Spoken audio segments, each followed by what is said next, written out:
Learners नमस्कार। अभी हमने जाना कि रेजोनेंस किस प्रकार के कॉन्जुगेटेड सिस्टम में होता है।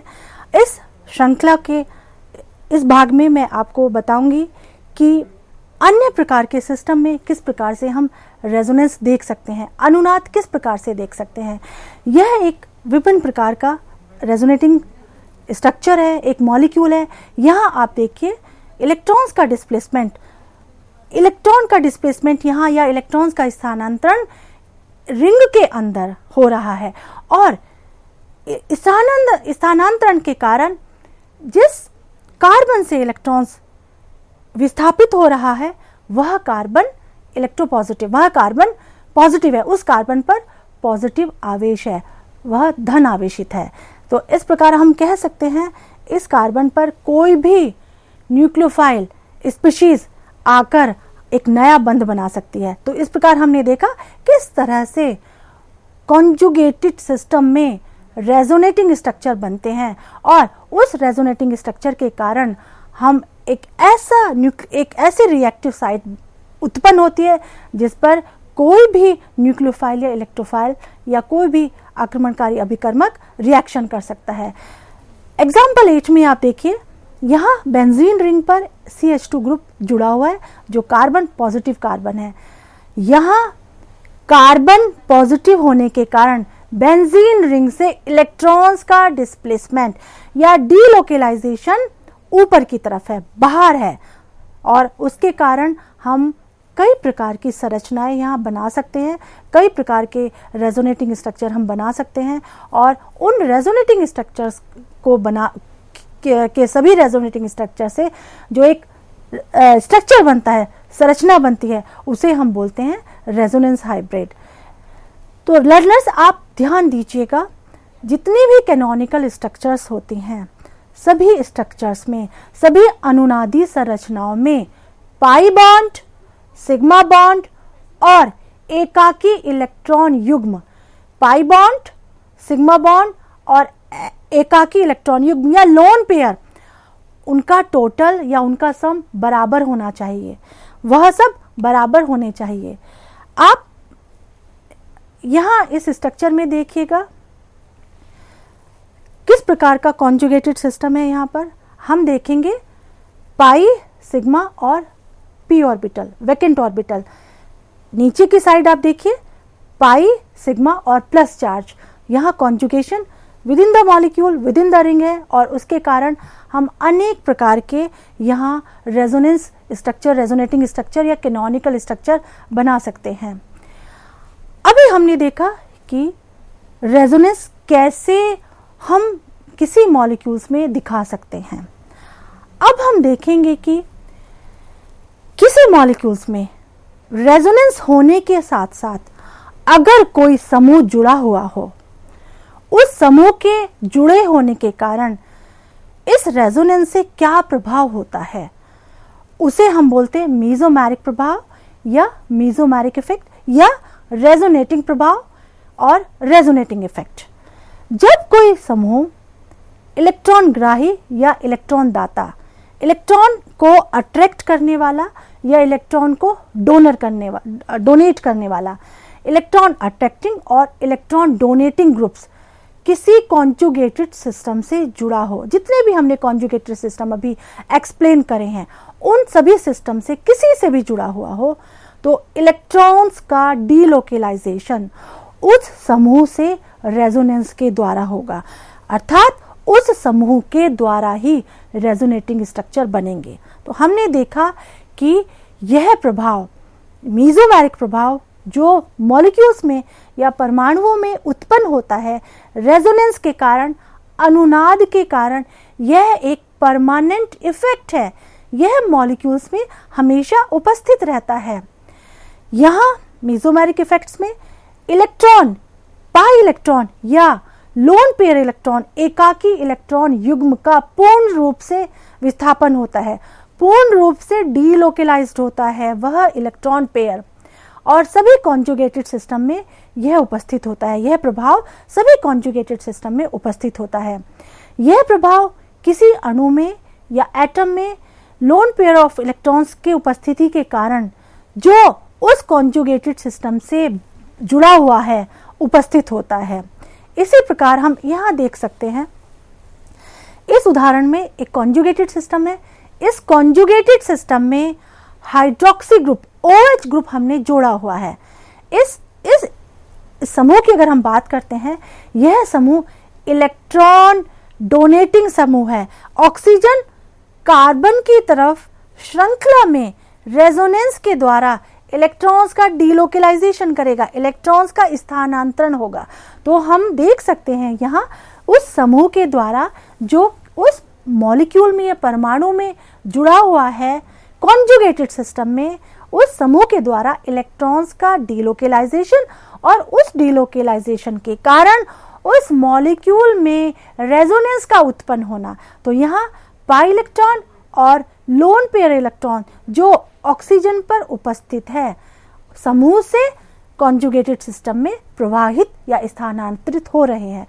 एग्जाम्पल 2 में देखिए, एग्जाम्पल 2 में इस कॉन्जुगेटेड सिस्टम में एक कार्बोक्सिलिक ग्रुप जुड़ा हुआ है। Carboxylic group electron attracting group है, इलेक्ट्रॉन्स को खींचता है। और उसका कारण क्योंकि कार्बन और कार्बोनाइल कार्बन है, उस कार्बोनाइल कार्बन से जो ऑक्सीजन जुड़ी है, ऑक्सीजन की इलेक्ट्रोनेगेटिविटी अधिक होने के कारण वह उस कार्बन से डबल बॉन्डेड जो कार्बन जिससे ऑक्सीजन जुड़ी हुई है उस कार्बन से इलेक्ट्रॉन्स को अपनी तरफ आकर्षित करता है और जिसके कारण वह कार्बन धन आवेशित या स्लाइटली पॉजिटिव हो जाता है। उस आवेश के कारण यहाँ कॉन्जुगेटेड सिस्टम से इलेक्ट्रॉन्स का स्थानांतरण, इलेक्ट्रॉन्स का डीलोकलाइजेशन समूह की तरफ। तो यहाँ इलेक्ट्रॉन का विस्थापन संयुग्मित तंत्र या कॉन्जुगेटेड सिस्टम से उस समूह की तरफ। Learners, I am repeated it again here, आपको एरो की दिशा सही दिखानी जरूरी है। एरो अगर आप सही नहीं दिखाएंगे तो आप रेजोनेटिंग स्ट्रक्चर को सही नहीं बना सकते। हमने देखा हाइड्रोक्सिल ग्रुप या हाइड्रोक्सिल समूह जुड़े होने के कारण उस कॉन्जुगेटेड सिस्टम में इलेक्ट्रॉन का प्रवाह कॉन्जुगेटेड सिस्टम की तरफ है। तो आप देख रहे हो इलेक्ट्रॉन्स के डायरेक्शन, जो एरो है, जो कर्व्ड एरो है, वो इलेक्ट्रॉन के डायरेक्शन को दिखा रहा है समूह की श्रृंखला की तरफ। इसी प्रकार हमने दूसरी एग्जाम्पल में देखा कार्बोक्सिल ग्रुप जो एक इलेक्ट्रॉन अट्रैक्टिंग ग्रुप है, वह इलेक्ट्रॉन अपनी तरफ अट्रैक्ट कर रहा है कॉन्जुगेटेड सिस्टम से। तो यहाँ इलेक्ट्रॉन का जो डायरेक्शन है, एरो की डायरेक्शन है, कॉन्जुगेटेड सिस्टम की तरफ है। तो इसी प्रकार हमने देखा इस डीलोकलाइजेशन के कारण कार्बोक्सिलिक जो ऑक्सीजन है वह इलेक्ट्रोनेगेटिव और उस कार्बन और ऑक्सीजन, कार्बन और कार्बन के बीच में डबल बॉन्ड और जो पहले कार्बन है जहां से इलेक्ट्रॉन युग्म डीलोकलाइज्ड हो रहा है वह पॉजिटिव, वहां पर धन आवेश उत्पन्न हो जाता है। तो यह इस कॉन्जुगेटेड सिस्टम में हमने देखा इलेक्ट्रॉन का स्थानांतरण समूह की तरफ और समूह से कॉन्जुगेटेड सिस्टम की तरफ। यह भी इस एग्जाम्पल को देखिए, एक कॉन्जुगेटेड सिस्टम, ये कॉन्जुगेटेड सिस्टम आप आइडेंटिफाई करिए। कॉन्जुगेटेड सिस्टम में pi bond, sigma bond, lone pair. तो इस कॉन्जुगेटेड सिस्टम में alkoxy group electron donating group है, इलेक्ट्रॉन दान करता है, इलेक्ट्रॉन देता है। यहाँ इलेक्ट्रॉन्स की डायरेक्शन, देने की डायरेक्शन, इसलिए हम पाई बॉन्ड की तरफ दिखाएंगे। तो यहाँ इसके कारण जो हमारा रेजोनेटिंग स्ट्रक्चर बनता है उसमें लोन पेयर बॉन्ड पेयर में कन्वर्ट होता है और बॉन्ड पेयर लोन पेयर में कन्वर्ट होता है। तो इस प्रकार के कॉन्जुगेशन में हमने देखा इलेक्ट्रॉन्स का डिस्प्लेसमेंट किस प्रकार से होता है। यहाँ अगर इलेक्ट्रॉन डोनेटिंग समूह है, वहाँ इलेक्ट्रॉन्स का डिस्प्लेसमेंट या इलेक्ट्रॉन्स का डीलोकलाइजेशन कॉन्जुगेटेड सिस्टम की तरफ, और अगर इलेक्ट्रॉन अट्रैक्टिंग समूह है उसमें इलेक्ट्रॉन्स का डीलोकलाइजेशन उस समूह की तरफ। लर्नर्स, इन समूहों के कारण जो किसी कॉन्जुगेटेड सिस्टम में उपस्थित होते हैं, मीजोमेरिक प्रभाव पर दो प्रकार से प्रभाव पड़ता है। मीजोमेरिक प्रभाव दो प्रकार से होता है इन समूह के कारण। एक होता है प्लस प्रभाव, पॉजिटिव मीजोमेरिक इफेक्ट या धनात्मक मीजोमेरिक प्रभाव, या इसको हम अनुनाद भी कहते हैं, पॉजिटिव रेजोनेटिंग इफेक्ट भी कहते हैं। यहाँ इलेक्ट्रॉन का स्थानांतरण, इलेक्ट्रॉन का डीलोकेलाइजेशन कॉन्जुगेटेड सिस्टम की ओर होता है। यहाँ क्योंकि ये इलेक्ट्रॉन डोनेट कर रहा है सिस्टम को, तो वह सभी समूह जो इलेक्ट्रॉन को डोनेट करते हैं कॉन्जुगेटेड सिस्टम में, उन्हें हम बोलते हैं इलेक्ट्रॉन डोनेटिंग समूह। और इन इलेक्ट्रॉन डोनेटिंग समूहों के कारण पूरी श्रृंखला में इलेक्ट्रॉन डेंसिटी बढ़ती है, इलेक्ट्रॉन का घनत्व बढ़ता है। रिंग या किसी भी कॉन्जुगेटेड सिस्टम में अगर इलेक्ट्रॉन डोनेटिंग ग्रुप उपस्थित होते हैं, रेजोनेंस के कारण इलेक्ट्रॉन डीलोकेलाइज्ड होता है, उसके कारण पूरी श्रृंखला या कॉन्जुगेटेड सिस्टम, चाहे वह रिंग में हो या किसी ओपन चेन में हो, वहां इलेक्ट्रॉन्स का घनत्व या इलेक्ट्रॉन्स की डेंसिटी बढ़ती है। विभिन्न प्रकार के प्लस एम समूह होते हैं, ग्रुप्स होते हैं जो प्लस एम या धनात्मक मीजोमेरिक इफेक्ट को दिखाते हैं। इनका ऑर्डर डिफरेंट होता है, कुछ ग्रुप ज्यादा दिखाते हैं, कुछ ग्रुप कम मीजोमेरिक इफेक्ट दिखाते हैं। तो उस ऑर्डर के अकॉर्डिंगली हमने घटते हुए क्रम में यहाँ ग्रुप्स को दिखाया हुआ है। प्लस यहाँ -CH2, NH2, NHR, NR2, NR3, hydroxyl group, alkoxyl group, amide group, यहाँ हमारा एस्टॉक्सिल ग्रुप, phenyl group, fluoro, chloro, bromine और आयोडीन। तो यहाँ हमने देखा कि किस प्रकार से एनहाइड्राइड ग्रुप फिनाइल ग्रुप से ज्यादा है। यहाँ यह प्लस एम ग्रुप प्रभाव फिनाइल ग्रुप से ज्यादा दिखाता है, बेंजीन रिंग से दिखाता है। इसी प्रकार हैलोजेंस पे फ्लोरीन, क्लोरीन, ब्रोमीन और आयोडीन का यह ऑर्डर घटते हुए क्रम में दिखाया हुआ है। इन सभी कॉन्जुगेटेड सिस्टम में बेंजीन रिंग से वह समूह जुड़े हुए हैं जो इलेक्ट्रॉन्स का डोनेशन बेंजीन रिंग में कर रहे हैं।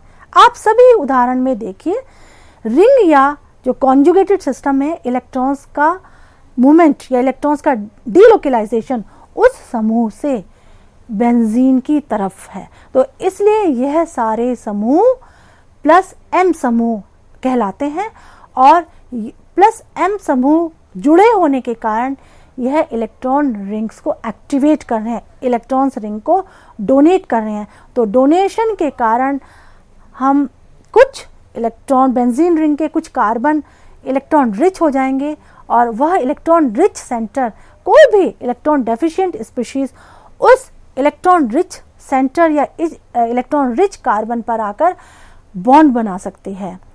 इसी प्रकार अन्य प्रकार के समूह जो माइनस एम प्रभाव दिखाते हैं, माइनस मीजोमेरिक इफेक्ट दिखाते हैं, वह है जितने भी इलेक्ट्रॉन्स को अट्रैक्ट करने वाले समूह होते हैं, इलेक्ट्रॉन्स अट्रैक्टिव ग्रुप्स, वह सारे माइनस एम प्रभाव दिखाते हैं। यहाँ plus CH2, NO2 plus NO2, cyano group, aldehyde group, COR group, anhydride group और COR ग्रुप, फिर उसके बाद है एसिड ग्रुप। सो इसमें हमने एक एग्जाम्पल हमने दिखाया है, एक उदाहरण हमने दिखाया है। इस उदाहरण में बेंजीन रिंग से कार्बोक्सिलिक ग्रुप जुड़ा हुआ है और जैसे हमने बताया carboxyl group electron withdrawing group है। बेंजीन रिंग से इलेक्ट्रॉन्स को यह अपनी तरफ आकर्षित करेगा, डीलोकेलाइजेशन होगा बेंजीन रिंग से और उस डीलोकेलाइजेशन के कारण बेंजीन रिंग पर कुछ कार्बन इलेक्ट्रॉन डेफिशिएंट हो जाएंगे। तो यह इस प्रकार के सभी समूह जो इलेक्ट्रॉन्स को अपनी तरफ आकर्षित करते हैं माइनस एम प्रभाव दिखाते हैं।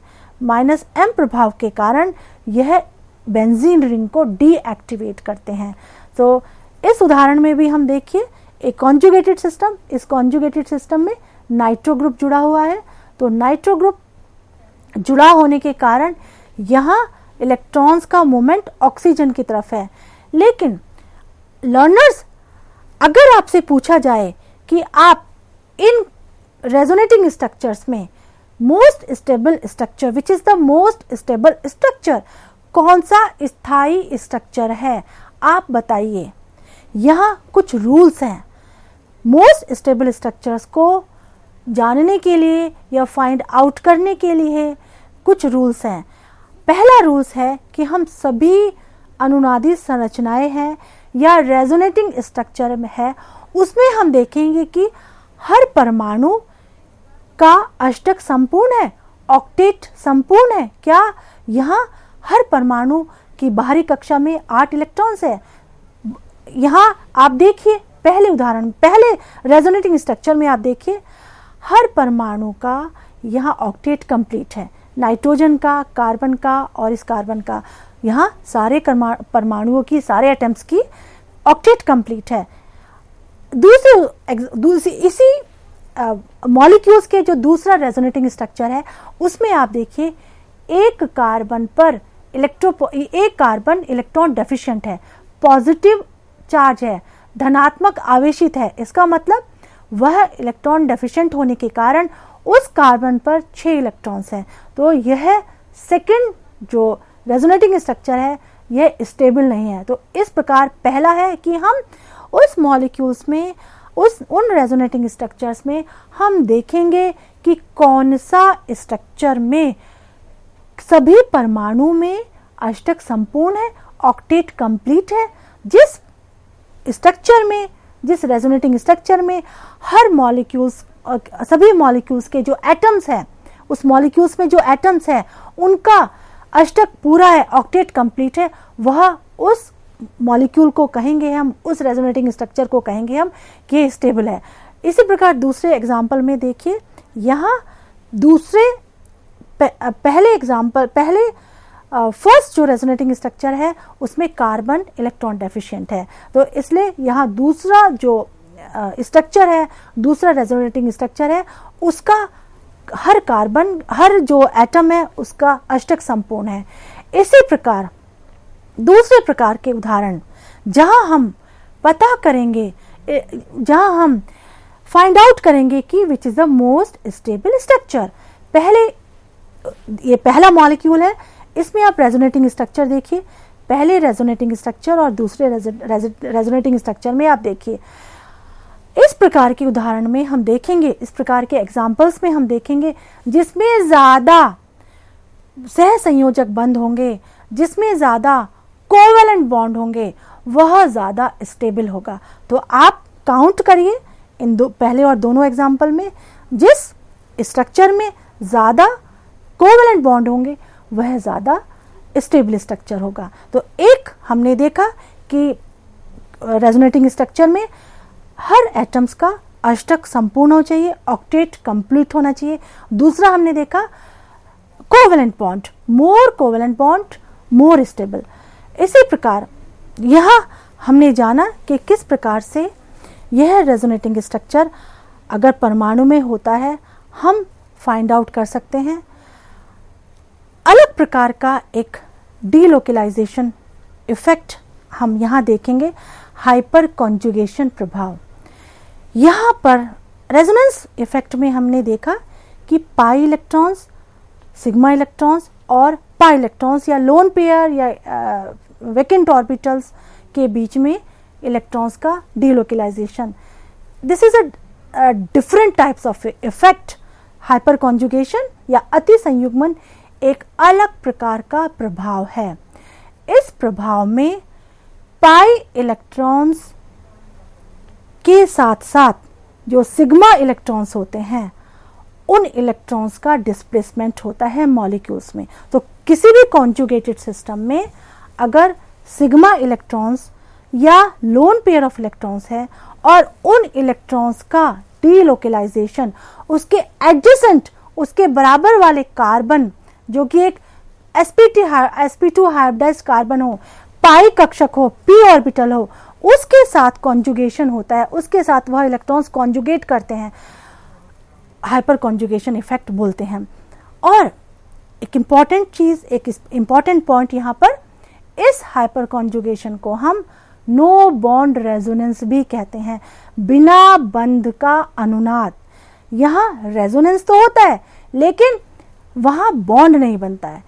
एंड यहाँ baker Nathan effect, baker Nathan जिन्होंने यह प्रभाव को इन्वेंट किया था, उन साइंटिस्ट के नाम पर इस प्रभाव को भी जानते हैं, बेकर नाथन प्रभाव। इस प्रकार के प्रभाव में इलेक्ट्रॉन्स का विस्थापन मल्टीपल बॉन्ड, डबल बॉन्ड या ट्रिपल बॉन्ड में की ओर सिग्मा, जो सिग्मा बंध है उसमें अल्फा कार्बन से जुड़े हुए अल्फा हाइड्रोजन होते हैं। उन अल्फा हाइड्रोजन और अल्फा कार्बन के बीच में जो सिग्मा बॉन्ड है और उस सिग्मा बॉन्ड के बीच में जो इलेक्ट्रॉन पेयर है, इलेक्ट्रॉन युग्म है, उस इलेक्ट्रॉन युग्म का डीलोकेलाइजेशन होता है p ऑर्बिटल के साथ। और उस डीलोकेलाइजेशन होने के कारण उस मॉलिक्यूल्स में पोलराइजेशन होता है, मॉलिक्यूल्स में ध्रुवीयता उत्पन्न होती है। सभी एल्कीन्स, कार्बोकेटायन, फ्री रेडिकल्स या उन सभी एल्काइंस में जहां डबल बॉन्ड या मल्टीपल बॉन्ड्स हो, बहुबंध या द्विबंध हो, इस प्रकार के प्रभाव को हम देख सकते हैं। हाइपर कॉन्जुगेशन प्रभाव को जानने से पहले हमें समझना होगा कि अल्फा कार्बन या अल्फा हाइड्रोजन क्या होते हैं। अल्फा हाइड्रोजन को किस प्रकार से आप फाइंड आउट कर सकते हो। जितना भी हमने देखा कि यह हाइपर कॉन्जुगेशन उसी प्रकार के उन्हीं सिस्टम में होता है जहां कार्बन, जो कॉन्जुगेटेड कार्बन है, डबल बॉन्डेड कार्बन है, उस कार्बन के एडजेसेंट एक ऐसा कार्बन, एक अल्फा कार्बन जिसके पास अल्फा हाइड्रोजन है। तो सबसे पहले आप यहां जानिए अल्फा कार्बन क्या होते हैं और अल्फा हाइड्रोजन क्या होते हैं। पहले उदाहरण में कार्बन 1 और 2 के बीच में डबल बॉन्ड है, डबल बॉन्ड से दोनों कार्बन जुड़े हुए हैं, तो एक कार्बन को एक फंक्शनल ग्रुप की तरह से हम यहाँ मानते हैं। और इस कार्बन से जो अल्काइल ग्रुप सीधा जुड़ा हुआ है, उस कार्बन को हम बोलते हैं अल्फा कार्बन। और उस कार्बन से जितने भी हाइड्रोजन जुड़े हुए होंगे, उन सभी हाइड्रोजन को हम बोलते हैं अल्फा हाइड्रोजन। तो यहाँ अल्फा कार्बन से 3 हाइड्रोजन जुड़े हुए हैं, वह सभी अल्फा हाइड्रोजन है, राइट। इसी प्रकार दूसरे स्ट्रक्चर में आप देखिए डबल बॉन्ड, यहां आप सिर्फ डबल बॉन्ड ही देखिएगा।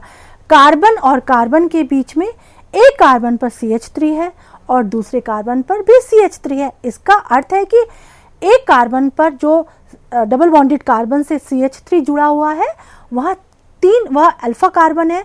तो दोनों कार्बन यहाँ अल्फा कार्बन है और दोनों कार्बन पर यहाँ 3 अल्फा हाइड्रोजन जुड़े हुए हैं। लेकिन उस डबल बॉन्डेड कार्बन से इस रिंग में और भी कार्बन जुड़े हुए हैं। तो दूसरा अल्फा कार्बन है CH2 जो रिंग से जुड़ा हुआ है। तो जहां हमने अल्फा करके दर्शाया हुआ है, वह दूसरा अल्फा कार्बन है। तो इस अल्फा कार्बन पर CH2, क्योंकि sp3 हाइब्रिडाइज्ड है तो यहाँ CH2, इसी प्रकार ऊपर का जो कार्बन है वह भी CH2। तो हमने देखा यहाँ दोनों अल्फा कार्बन पर 2 अल्फा हाइड्रोजन जुड़े हुए हैं। तो नंबर ऑफ अल्फा हाइड्रोजन्स इन इस स्ट्रक्चर में टोटल अल्फा हाइड्रोजन है 10 अल्फा हाइड्रोजन। तो पहले हमने उदाहरण में देखा 3 अल्फा हाइड्रोजन, दूसरे उदाहरण में देखा हमने 10 अल्फा हाइड्रोजन। तो अल्फा हाइड्रोजन की लोकेशन, अल्फा कार्बन की लोकेशन आपको जानना हाइपर कॉन्जुगेशन समझने के लिए जरूरी है। इसी प्रकार इस उदाहरण में हम देखेंगे अल्फा हाइड्रोजन। आप सोच रहे होंगे कि जो मिथाइल ग्रुप जुड़ा हुआ है वह अल्फा हाइड्रोजन है। No, this is wrong. यहाँ आपको वही कार्बन देखना है जो डबल बॉन्डेड कार्बन हो। तो जब डबल बॉन्डेड कार्बन से जुड़े हुए सीधे जो एडजेसेंट कार्बन होते हैं, सीधे जो कार्बन जुड़े हुए होते हैं, वह सभी अल्फा कार्बन कहलाते हैं। और उन अल्फा कार्बन से जितने भी हाइड्रोजन जुड़े हुए होते हैं वह सभी अल्फा हाइड्रोजन कहलाते हैं। तो यहाँ हमने देखा डबल बॉन्डेड कार्बन से एक कार्बन नीचे और एक कार्बन ऊपर, और उस नीचे के कार्बन पे 2 अल्फा हाइड्रोजन है, लेकिन जो ऊपर कार्बन है जिस पर CH3 ग्रुप जुड़ा हुआ है वहां 1 हाइड्रोजन है। तो इस प्रकार इस मॉलिक्यूल्स में number of alpha hydrogen is 3। इसी प्रकार एक अन्य उदाहरण आप देखिए, यह थोड़ा अलग प्रकार का उदाहरण है, डिफरेंट एग्जाम्पल है। यहां इस मॉलिक्यूल में डबल बॉन्ड नहीं है। तो लर्नर्स, आप इस प्रकार के मॉलिक्यूल्स में जिस पर कार्बन पॉजिटिवली चार्ज होता है उसे हम डबल बॉन्डेड कार्बन ही मानते हैं या एक फंक्शनल ग्रुप की तरह से ही ट्रीट करते हैं। तो पॉजिटिवली चार्ज कार्बन से हमने देखा एक कार्बन, वह कार्बन 2 कार्बन से रिंग में जुड़ा हुआ है, एक पॉजिटिवली चार्ज कार्बन और वह पॉजिटिवली चार्ज कार्बन एक सीधा रिंग से जुड़ा हुआ है। तो उस रिंग से जुड़े हुए कार्बन पर 2 हाइड्रोजन है। तो इस प्रकार इस मॉलिक्यूल्स में 4 अल्फा हाइड्रोजन, 4 अल्फा हाइड्रोजन है। इसी प्रकार अन्य उदाहरण में भी देखिए, यहाँ कार्बन पॉजिटिवली चार्ज है, हमने कार्बन पॉजिटिवली चार्ज को एक फंक्शन ग्रुप जैसे ट्रीट करा है। इस पॉजिटिवली चार्ज कार्बन से जो मिथाइल ग्रुप जुड़ा हुआ है वह अल्फा कार्बन है। उस कार्बन का जो सीधा जुड़ा हुआ कार्बन है वह अल्फा कार्बन है और इस अल्फा कार्बन से 3 हाइड्रोजन सीधे सीधे जुड़े हुए हैं। तो इस प्रकार हमने देखा, पहले उदाहरण में पहले मॉलिक्यूल में 3 अल्फा हाइड्रोजन, दूसरे मॉलिक्यूल्स में 4 अल्फा हाइड्रोजन और तीसरे मॉलिक्यूल में 3 अल्फा हाइड्रोजन। इसी प्रकार अन्य उदाहरण में देखिए, you will find alpha hydrogen. जो लास्ट वाला उदाहरण आप सोच रहे होंगे कि यहाँ भी अल्फा हाइड्रोजन है, नहीं, carbon carbon double bonded carbon से जो कार्बन जुड़ा हुआ है उस पर 2 मिथाइल ग्रुप है। तो यहाँ हाइड्रोजन नहीं जुड़े हुए हैं, यहाँ मिथाइल ग्रुप जुड़े हुए हैं। तो मिथाइल ग्रुप जुड़े होने के कारण यहाँ पर कोई भी अल्फा हाइड्रोजन नहीं है। लर्नर्स, हमेशा आप याद रखिएगा, इस प्रकार के इफेक्ट में, हाइपर कॉन्जुगेशन इफेक्ट में हमेशा हमें जानना होता है कि किस प्रकार के अल्फा हाइड्रोजन है, कितने अल्फा हाइड्रोजन है, और उन अल्फा हाइड्रोजन के कारण ही हम उस मॉलिक्यूल में हाइपर कॉन्जुगेटेड स्ट्रक्चर बना सकते हैं। जैसे हमने रेजोनेटिंग स्ट्रक्चर बनाया था इलेक्ट्रॉन्स के डीलोकेलाइजेशन के कारण, उसी प्रकार से हम यहाँ सिग्मा बॉन्ड में उपस्थित इलेक्ट्रॉन्स का डीलोकेलाइजेशन p ऑर्बिटल्स के साथ, हमने रेजोनेंस में देखा था p ऑर्बिटल्स, जो पाई बॉन्ड के इलेक्ट्रॉन्स का डीलोकेलाइजेशन p ऑर्बिटल के साथ या लोन पेयर ऑफ इलेक्ट्रॉन्स के साथ या फिर कोई इलेक्ट्रॉन डेफिशिएंट सिस्टम के साथ। लेकिन लर्नर्स, हमेशा याद रखिएगा, यहाँ पर हमेशा सिग्मा बॉन्ड के बीच में ही होता है। और इस प्रकार से हमने हाइपर कॉन्जुगेशन को समझा, किस प्रकार से हाइपर कॉन्जुगेशन मॉलिक्यूल्स में होता है। मुझे उम्मीद है आप विभिन्न उदाहरणों की सहायता से समझाए गए इस व्याख्यान में दोनों प्रकार के इफेक्ट को समझ पाएंगे। और मैं CEC गुरुकुल प्लेटफॉर्म को धन्यवाद देना चाहूँगी।